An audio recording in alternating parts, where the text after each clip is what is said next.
विष्णुरातेन संपृष्टो भगवान् बादरायणिः वासुदेवे भगवती निमग्न हृदयो ब्रवीत। सुखदेव जी को सुदामा जी याद आ गई।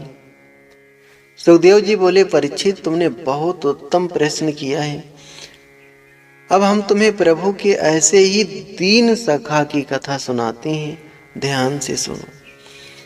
कृष्णस्यासीत सखा कश्चित् ब्राह्मणो ब्रह्मवीतमः विरक्त इंद्रियार्थेषु प्रशांतात्मा जितेन्द्रियः। परम भागवत श्री सुदामा जी का पावन परिचय देते हुए श्री सुखदेव जी महाराज कहते हैं कि परीक्षित, भगवान श्री कृष्ण के परम प्रिय अभिन्न हृदय श्री सुदामा जी महाराज हैं। कृष्ण से सखा सुदामा जी की विशेषता के इतने विशेषण गिना दिए कि मूल परिचय देना सुखदेव जी भूल ही गए। न नाम बताया, न काम बताया, न धाम बताया, केवल विशेषण गिनाए हैं। कैसे हैं सुदामा?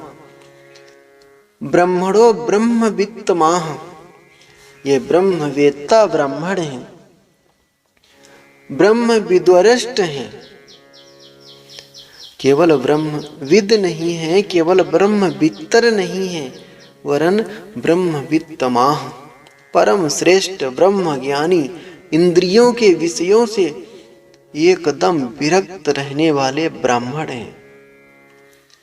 सुखदेव जी को फिर भी संतोष नहीं हुआ तो बोले, प्रशांत आत्मा हर परिस्थिति में प्रसन्न रहते हैं, जिसका चित्त कभी अशांत नहीं होता है, वो ऐसे प्रशांत आत्मा।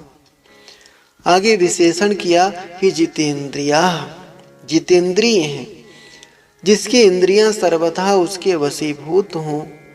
इतने बढ़िया बढ़िया विशेषण श्री सुदामा जी महाराज के गिनाए। और जब बेचारी सुशीला का परिचय देने लगे तो श्री सुखदेव जी बोले कि सुदामा की धर्मपत्नी सुशीला परम पतिव्रता तो थी, पर दरिद्रासीतमाना, दरिद्रासीदमाना सवेबमानाभिगम्य च। सुशीला पतिव्रता तो थी, परंतु दरिद्र बहुत थी।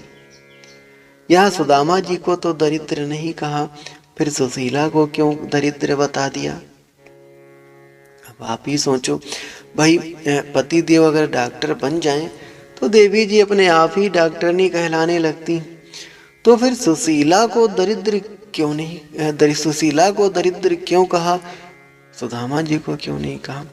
दरिद्रो यस्तु संतुष्टाः, भागवत की दृष्टि में जो असंतुष्ट रहता है वही दरिद्री है। सुदामा जी तो संतुष्ट हैं, हर हाल में मस्त हैं, पर सुशीला बेचारी को घर की चिंता लगी रहती है, घर की आवश्यकताओं से चिंतित रहती है। आज जब किसी संत के द्वारा सुशीला को ये पता चला कि मेरे स्वामी के सखा द्वारिकाधीश कृष्ण हैं, तो अचंभित रह गई। सुदामा जी का कैसा विरक्त स्वभाव है कि अपनी पत्नी को भी कभी नहीं बताया कि मैं श्री कृष्ण का सखा हूं। अन्यथा लोग तो मंत्री जी से हाथ मिलाते हुए कहीं धोखे से भी फोटो खींच जाए तो गजब कर देते हैं। पर यहाँ सुदामा जी ने सुशीला को भी नहीं बताया। सुशीला ने आज पूछा कि स्वामी सच बताइए, क्या श्री कृष्ण आपके सखा हैं? मैंने ऐसा सुना है। सुदामा जी हंसे, बोले, हाँ हाँ, बचपन का मित्र है, गुरुकुल में हम साथ साथ में पढ़ते थे। पर तुझे किसने बताया? सुशीला बोली, महाराज, एक महात्मा जी आए थे, बातों बातों में चर्चा चली तो उन्होंने मुझे बताया कि आपके पति के मित्र भगवान द्वारिकाधीश हैं।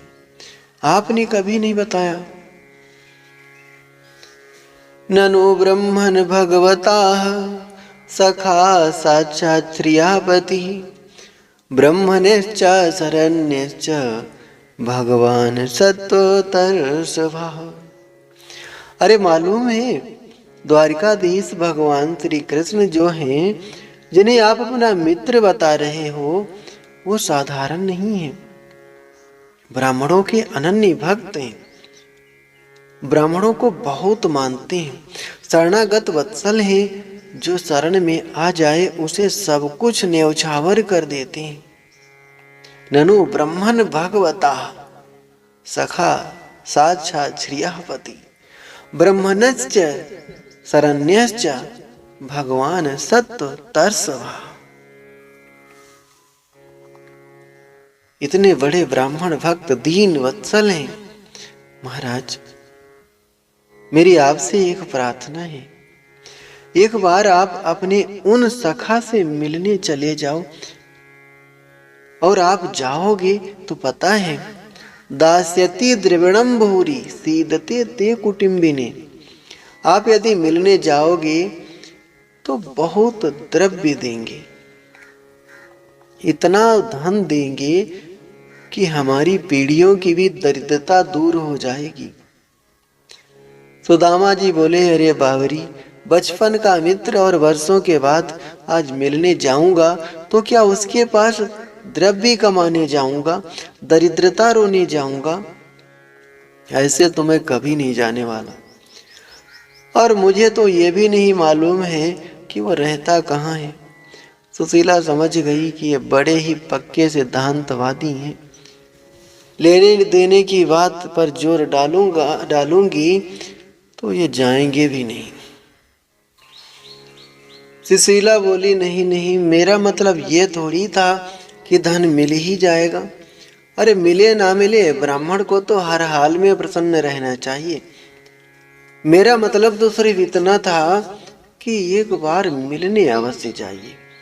और रही बात उनके पति की, तो वो तो मुझे मालूम है। आजकल वो द्वारिकापुरी में द्वारिकाधीश बनकर विराजी हैं।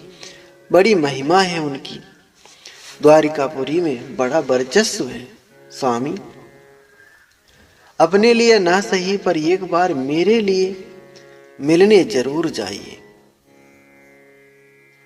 क्या अपने सखा का इतना नाम सुनकर आपको मिलने का मन नहीं होता?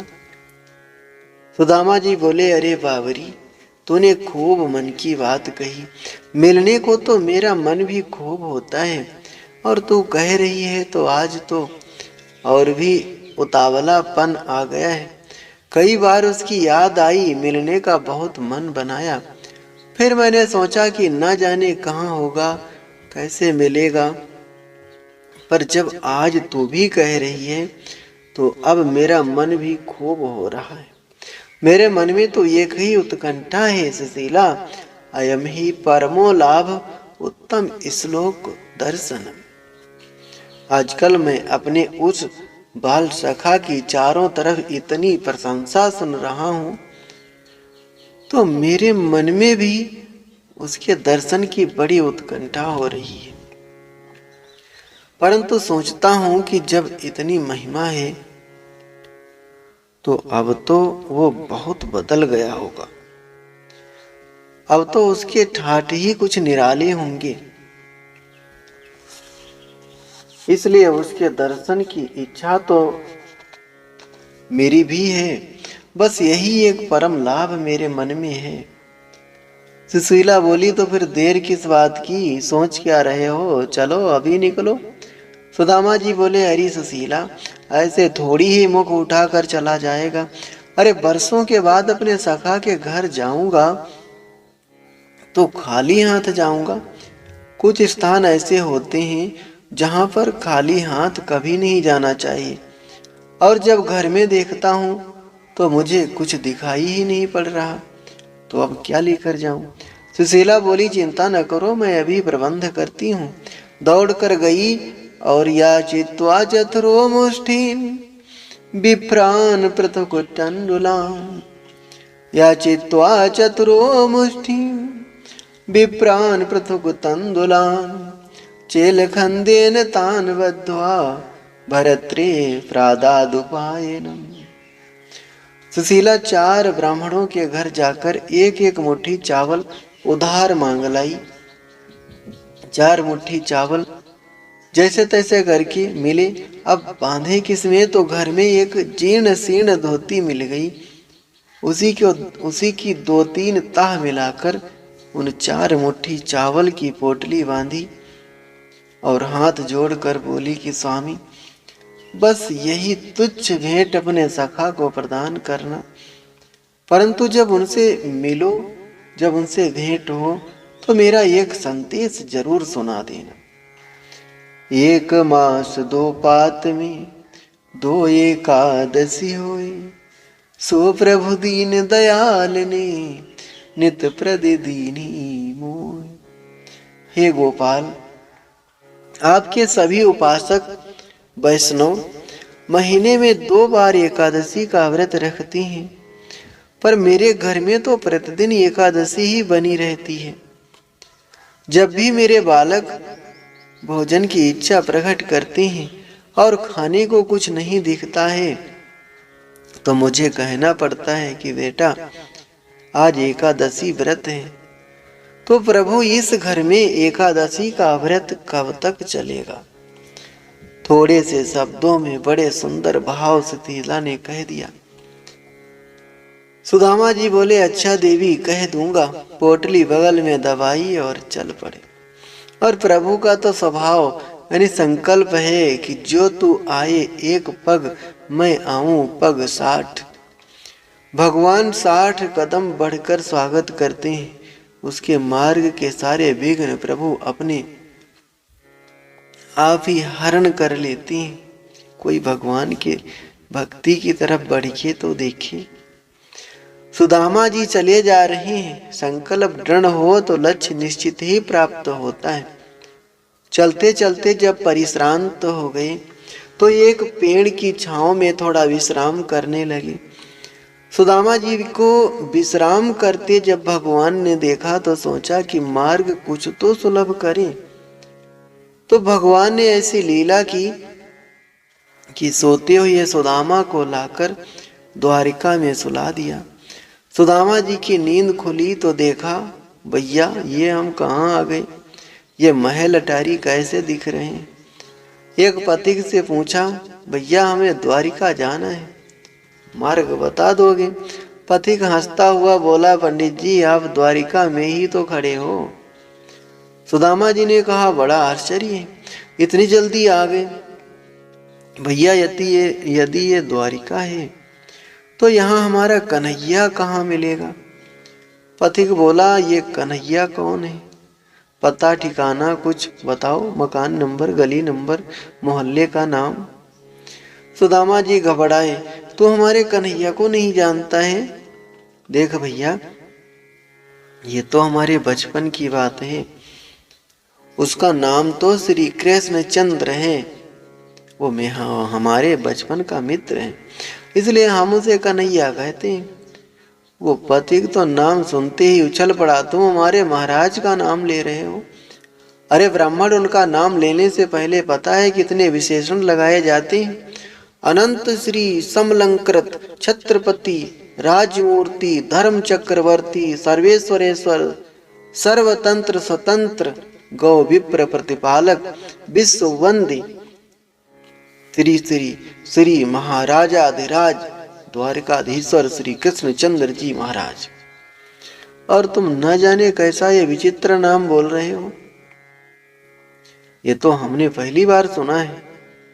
सुदामा जी तो इतने लंबे चौड़े विशेषण सुनकर चक्कर में पड़ गए। बोले, भैया उसका इतना लंबा चौड़ा नाम हो गया, अब तेरी समझ में तो बात आ गई होगी। अब ये तो बता दे वो कहाँ मिलेगा? पथिक बोला, महाराज उनके बारे में क्या पूछना, अरे चले जाओ, ये जो बड़े बड़े विशाल भवन पंक्तिबद्ध जितने भी तुम्हें दिखाई दे रहे हैं सब उन्हीं के तो हैं। उनके हजारों भवन हैं, वो तो यहाँ के मालिक हैं। इतना कहकर पथिक तो चला गया। सुदामा जी आश्चर्य में पड़ गए।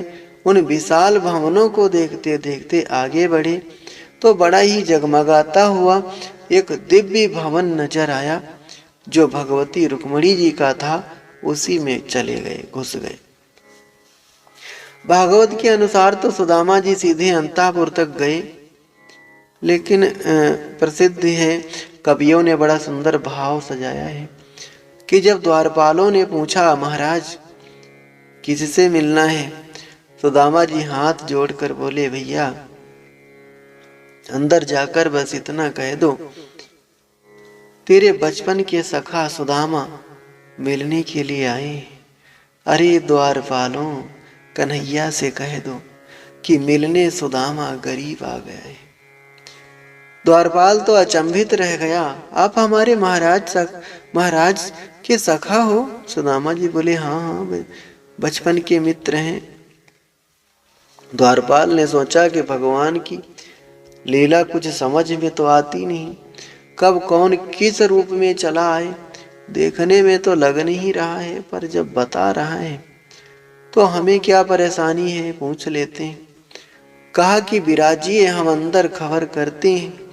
सुदामा जी को बैठाकर द्वारपाल भीतर गया और भगवान को प्रणाम किया। प्रभु, इस दास को सेवा करते करते वर्षों बीत गए, पर आज जो विभूति आपके दरवाजे पर खड़ी है और आपको अपना सखा बता रही है, ऐसे भी कोई आपके सखा संभव हो सकते हैं, ये मैंने स्वप्न में भी नहीं सोचा था। भगवान बोले, ऐसा कौन है? द्वारपाल बोला, महाराज यही तो समझ में नहीं आता कि ये कौन है।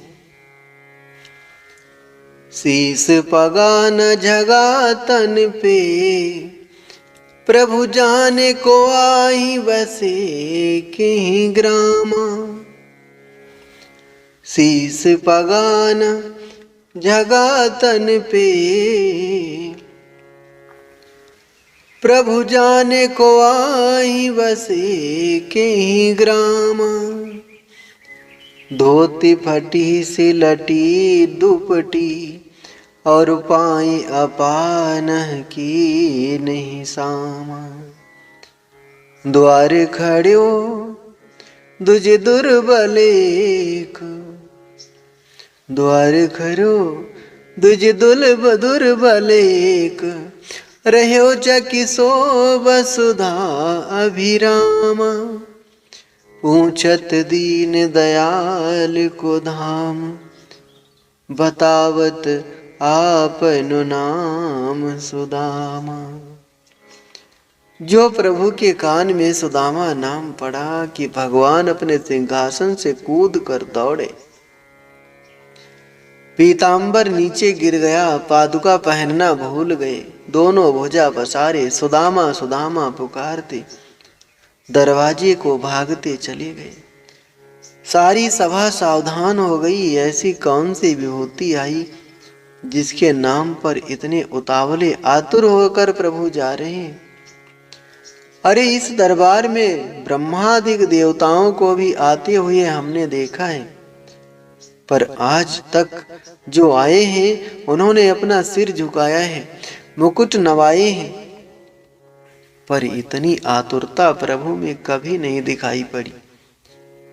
सारे सभासद सावधान होकर खड़े हो गए और भगवान दौड़े दौड़े 7 देवड़ी पार पहुंच गए।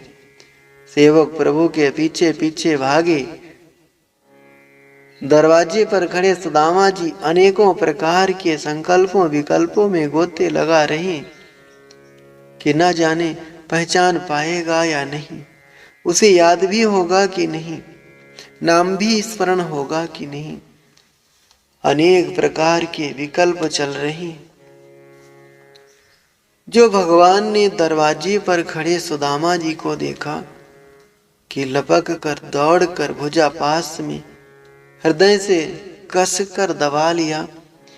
हृदय से लगा कर सुदामा जी को लगा कि जैसे आनंद के सरोवर में सराबोर हो गए हों। दोनों मित्र एक दूसरे के गले लगे, इतने आनंद विभोर हुए कि दोनों के नेत्र सजल हो गए। दोनों का ही कंठ अवरुद्ध हो गया। अत्यंत प्रेम की अधिकता में कोई किसी से कुछ बोल नहीं पा रहा है। भगवान ने सुदामा जी का हाथ पकड़ा और सने सने भवन के भीतर ले आए। जब सभासदों की दृष्टि सुदामा जी के स्वरूप पर पड़ी तो सभी स्तब्ध हो गए। ओह, यही विभूति थी जिसके लिए प्रभु इतने उतावले हो करके भागे। राम राम, जिसके पैरों में जूते चप्पल भी नहीं है, तन पर वस्त्र के नाम पर मात्र एक धोती है, सिर पर पगड़ी भी नहीं, धोती आधी नीचे लपेटी है और आधी को ऊपर से लपेट रखा है, मात्र जैसे तैसे तन ढांक पाए। ऐसे अकिंचन के प्रति प्रभु इतने उदार हैं, किसी को कुछ समझ में नहीं आ रहा। सारी सभा सुदामा को देखकर स्तब्ध और सुदामा जी सभा की दीपिता भव्यता को देखकर अचंभित हैं। भगवान ने हाथ पकड़कर सुदामा जी को सर्वश्रेष्ठ सिंहासन पर आसीन किया। सुदामा जी बारंबार विरोध करते हैं, फिर भी भगवान हाथ पकड़कर बैठा दिए। रुक्मणी जी तो आश्चर्यचकित आंखों से देख रही थी कि आखिर ये है कौन। रुक्मणी जी के भावों को प्रभु जान गए और आदेश दिया कि देवी शीघ्र जाओ और जल लेकर आओ, मुझे इन महापुरुष के चरण धोने हैं। रुक्मणी जी भागी भागी गईं और इधर भगवान सुदामा जी के श्री चरणों में बैठ गए। पीताम्बर को उठाकर सुदामा जी के चरणों में लगी धूल को सने सने झाड़ने लगे। जैसे ही तलवे पर हाथ गया कि सुदामा जी उछल पड़े, तब भगवान ने पाद तल को देखा तो अनगिनत कांटे चुभे हुए हैं, जिनकी कोई गणना ही नहीं है, और कितने सारे फफोले पड़ गए हैं। नंगे पैर चलते चलते सुदामा जी के पैर लाल लाल टमाटर जैसे हो गए हैं, इतने सारे छाले पड़े हैं जिनकी कोई गणना ही नहीं कर सकता, और कितने सारे फफोले फूट गए हैं, जिनमें छोटे छोटे धूल मिट्टी के कण अंदर भर गए। ऐसे कंटक विद्ध पाद पद्मों को प्रभु ने जब देखा तो जब तक रुक्मणी जी पानी लेकर आ पाती तब तक तो प्रभु के ही नेत्रों से गंगा जमुना की धारा बह चली। सुदामा जी के दोनों चरण प्रभु ने प्रचालित कर दिए। ऐसे बेहाल बेवाइन सो पग कंटक जाल लगे पुनि जोए। ऐसे बेहाल बेवाइन सो पग कंटक जाल लगे पुनि जोए। हाय महादुख पायो सखा तुम आए इतेन किते दिन खोए। देखी सुदामा की दीन दशा करुणा करके करुणा निधि रोए। पानी परात को हाथ छुयो नहीं नयनन के जल से वो पग धोए। प्रीतो विमुंचत बिंदुन नेत्राभ्याम पुष्करे क्षण। प्रीत की अधिकता में प्रभु के नेत्रों से इतना जल निकला कि सुदामा जी के चरण धुल गए। अग्रही चिरसा राजन भगवान लोक पावना। रुक्मणी जी पानी लेकर आई और ये दृश्य देखकर आश्चर्यचकित हुई खड़ी खड़ी सोचने लगी, किम अनेन कृतम पुण्यम अवधूतेन भिक्षुणा। किम अनेन कृतम पुण्यम अवधूतेन भिक्षुणा। श्रिया हीनेन लोकेस्मिन् गर्हितेन धमेन च। लक्ष्मी माता सोच रही हैं खड़ी खड़ी कि इस अवधूत ने कौन सा ऐसा पुण्य किया होगा जो आज इसे ये लाभ प्राप्त हो रहा है। सारा जगत मेरे जगदीश्वर के चरण कमलों की रज चाहता है और मेरे स्वामी इसकी चरण रज नेत्र जल से प्रक्षालित कर रहे हैं। इसके समान भाग्यशाली पुण्य आत्मा और कौन हो सकता है। केवल रुक्मिणी जी ही नहीं, सारा जगत सुदामा जी के सौभाग्य की सराहना कर रहा है। सुदामा जी सामे हुए सिंहासन से चिपके बैठे हैं। प्रभु सुदामा जी के मनोगत भाव को जान गए कि सुदामा जी सिंहासन पर मुझसे मन की बात नहीं कर पाएंगे और मित्र से जब बरसों बाद मिले तो मन की बात तो होनी ही चाहिए। तो संकोची स्वभाव के सखा का प्रभु हाथ पकड़ कर बोले, मित्र बहुत थके हारे मालूम पड़ रहे हो, इसलिए अंतःपुर में चलकर थोड़ा विश्राम करो। और चरणोदक रुक्मिणी जी को देकर भगवान सुदामा जी के साथ भीतर गए। सुंदर आसन स्नान कराया, आसन दिया, वस्त्र आभूषण धारण कराए, विविध व्यंजनों का भोजन कराया, तामूल निवेदन किया और उसके बाद सुदामा जी महाराज को रुक्मिणी के एकांतिक कक्ष, जहां पर हाथी दंत से निर्मित सुंदर पलंग था, जो दूध के फेन के समान शुभ्र सुखमय सैया थी, उस पर शयन कराया। सुदामा जी को लेट कर ऐसा लगा जैसे क्षीर सिंधु में अवगाहन कर रहे हों। आनंद विभोर हो गए, मन आनंदित हो गया। इतनी खुशी है कि शब्दों में व्यक्त नहीं कर पा रहे हैं। अपने आनंद को भगवान से कुछ बता नहीं पा रहे हैं। इतने अपार सुख का अनुभव हो रहा है। प्रभु के स्वभाव को प्रसन्नता के साथ मन ही मन सराह रहे हैं, पर कुछ बोल नहीं पा रहे। सुदामा जी जब शयन करने लगे तो प्रभु चरण दबाने लगे। सुदामा जी बार बार हाथ पकड़ते हैं, रोकते हैं, पर भगवान नहीं सुनते हैं, एक नहीं मानते हैं। सुदामा जी जानते हैं कि यह बचपन से ही बड़ा हठी है, जो करना चाहेगा सो कर ही लेगा, करके ही रहेगा, बात मानने वाला नहीं है।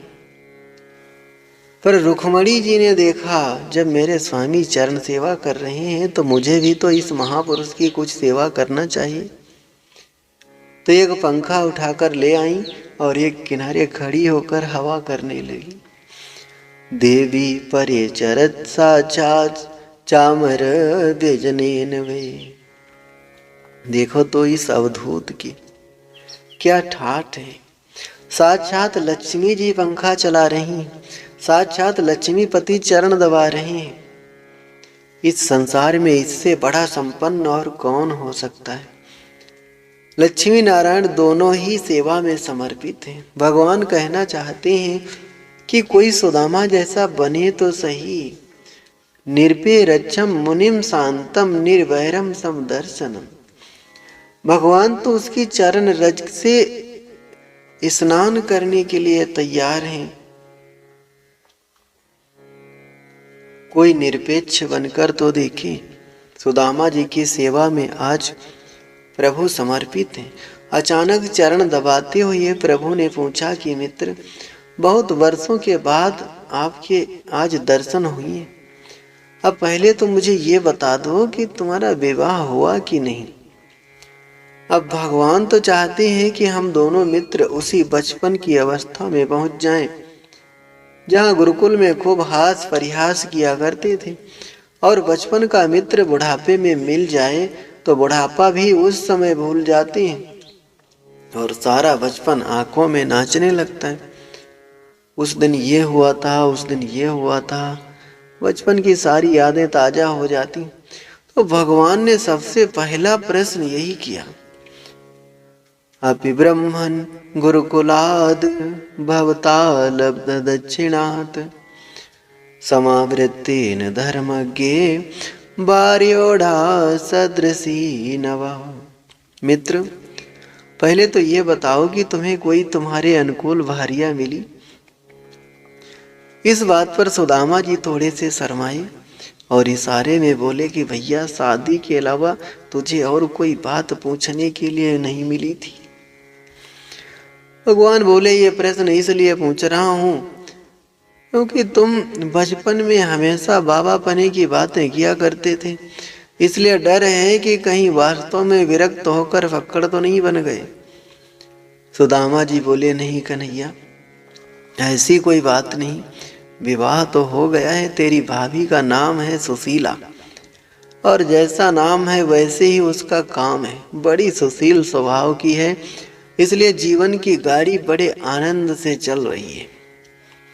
अब तू भी जल्दी बोल, तेरा विवाह हो गया कि नहीं?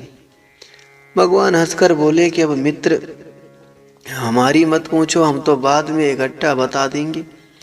पर एक बात ये बताओ, तुमने चुपचाप ही विवाह कर लिया, हमें भनक तक नहीं पड़ी।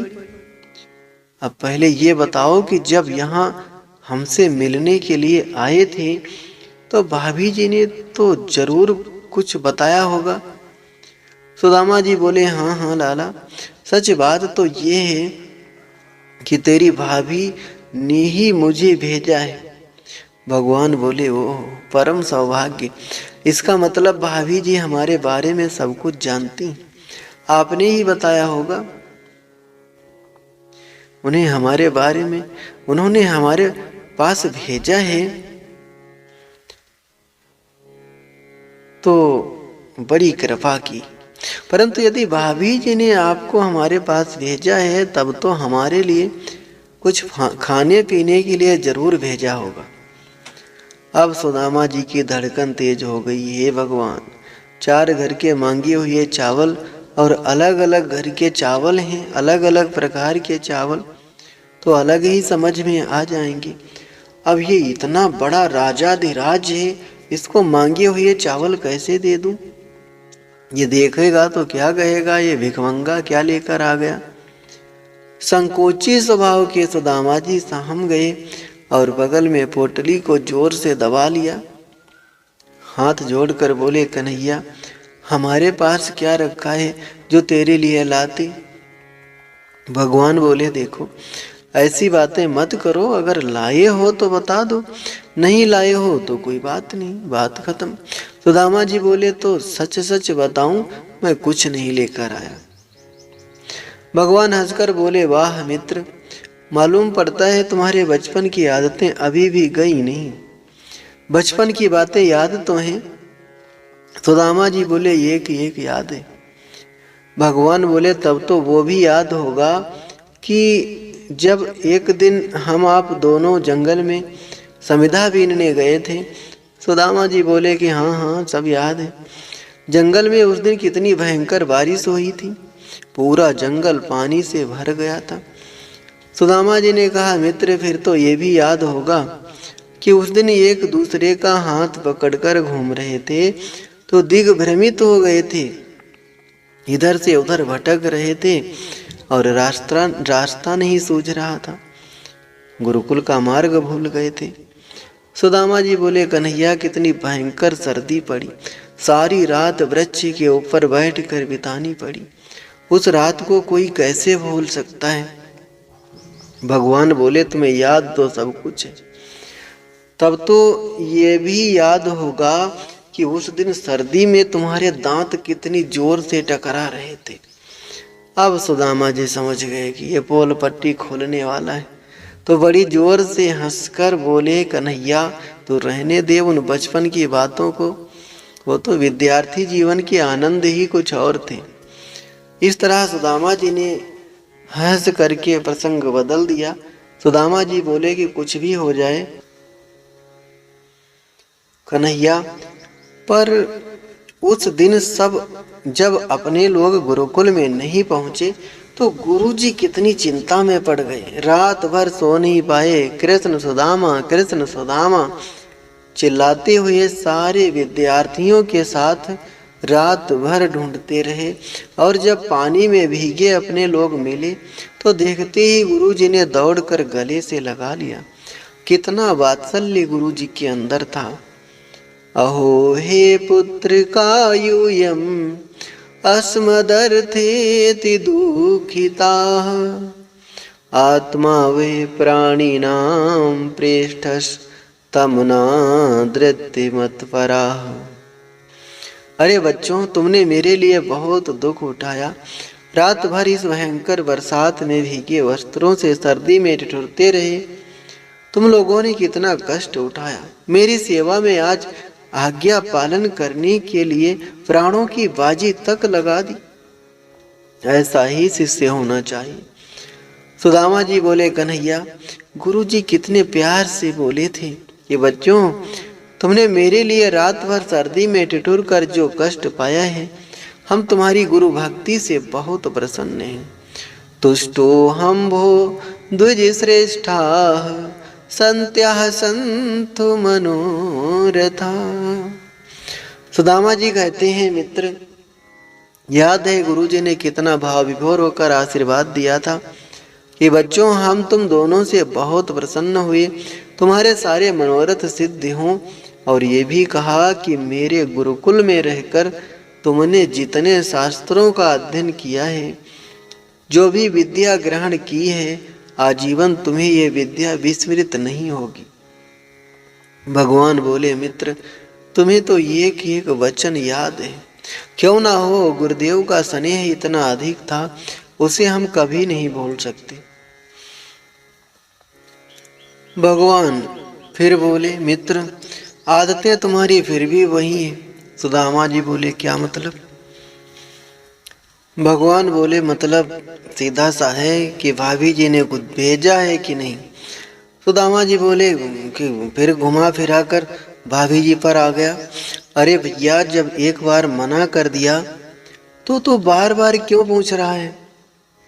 भगवान बोले, लगता है कि तुम मेरा स्वभाव भूल गए। अब भूल गए हो तो बता दे रहा हूँ, दोबारा याद दिलाता हूँ। पत्रम पुष्पम फलम तोयम यो मे भक्त्या प्रयच्छति। मित्र, मैं पदार्थों का भूखा नहीं हूँ। वस्तु कुछ भी हो, पदार्थ कुछ भी हो, पत्र हो, पुष्प हो, फल हो या जल, शर्त मेरी सिर्फ एक ही है कि उस पदार्थ में भक्ति भाव प्रेम भरा हुआ होना चाहिए। भगवान कहते हैं, मित्र, इसलिए तुम जो भी लाए हो निसंकोच बताओ, हमें दे दो। सुदामा जी बोले, तो लाख प्रवचन कर ले, जब लाए ही नहीं तो कहाँ से दे दे। प्रभु समझ गए कि ये साहस नहीं जुटा पाएंगे। अच्छा मित्र, जाने दो, जब कुछ भी नहीं लाए तो बात ही खत्म। पर मैं देख रहा हूँ कि तुम जब से आए हो तो ये हाथ बड़ी जोर से चिपका रखा है। इस हाथ में कोई बीमारी है क्या? सुदामा जी बोले, नहीं नहीं कन्हैया, ऐसी कोई बात नहीं। जब इतनी लंबी यात्रा पैदल करके आए हैं तो थोड़ा बहुत दर्द तो होगा ही। बस हाथ में मामूली सा दर्द है, बाकी मैं बिल्कुल ठीक हूँ। भगवान बोले, तो ये बात है, पहले क्यों नहीं बताया? हाथ में दर्द है और मैं पैर दबा रहा हूँ। अब मैं हाथ दबाता हूँ, ऐसी मालिश करेंगे कि सारा दर्द गायब हो जाएगा। सुदामा जी बोले, भैया तेरे हाथ जोड़ता हूँ, तो मुझ पर दया कर, इस हाथ में तो हाथ भी मत लगाइयो, मैं अपने आप ही ठीक हो जाऊंगा। भगवान बोले, अब तो हम कुछ भी हो जाए तुम्हारे दर्द को तो ठीक करके ही रहेंगे। सुदामा जी खूब दाएं बाएं हुए, लेकिन भगवान ने जबरदस्ती हाथ पकड़ा और स्वयं जहार किमिदम इति पृथुक तंदुलान। भगवान ने उस तंदुल की पोटली को हाथ से पकड़कर एक झटके में बाहर निकाल लिया। पोटली टपक कर बाहर गिरी। सुदामा जी बेचारे देखते ही रह गए। भगवान ने पोटली खोली और इष्टमुष्टिम सकृत जगध्वा द्वितीयाम जगदुमादधि। इष्टमुष्टिम सकृत जगध्वा द्वितीयाम जगदुमादधि। तावच्छीर्जगृहे हस्तं तत्परा परमेष्ठिनः।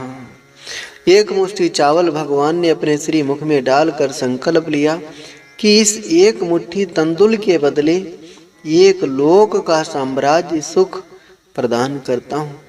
दूसरी मुट्ठी चावल प्रभु ने हाथ में ली कि रुक्मणी जी ने हाथ पकड़ लिया और इशारा किया कि प्रभु अब सब कुछ देकर क्या स्वयं सुदामा बनना चाहते हो, अथवा हाथ पकड़कर संकेत दिया कि प्रभु प्रेम में पा रहे हो पर कच्चे चावल हैं, कहीं आपका पेट न खराब हो जाए, अथवा इसलिए हाथ पकड़ा कि प्रभु ये संत का लाया हुआ महाप्रसाद है और महाप्रसाद मिल बांट कर पाना चाहिए, अकेले अकेले कैसे पा रहे हो, परिवार में सबको दो दो दाने प्रसाद के तो मिलने ही चाहिए।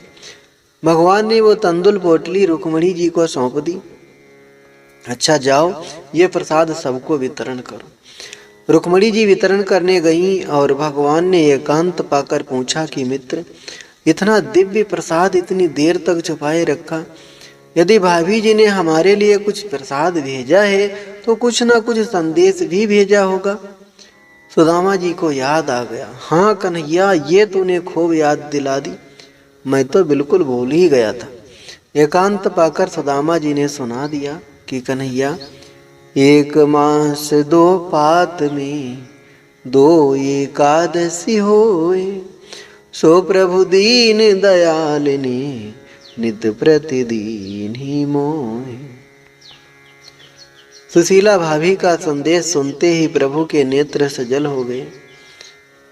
कुछ पलों के लिए भगवान ने दोनों नेत्र बंद कर लिए।